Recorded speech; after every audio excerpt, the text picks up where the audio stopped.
The Motorola Moto G Stylus 2026 is shaping up to be an intriguing addition to Motorola's mid-range lineup,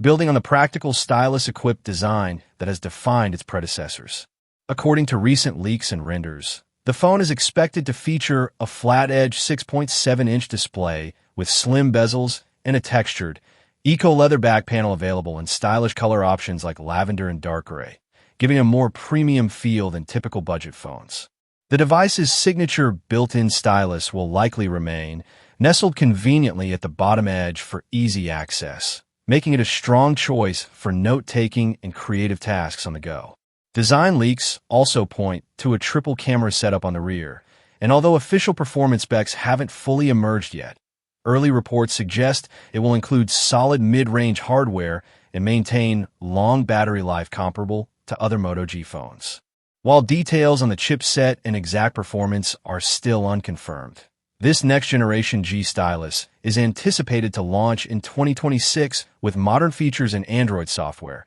keeping Motorola's tradition of offering capable and affordable stylus phones alive.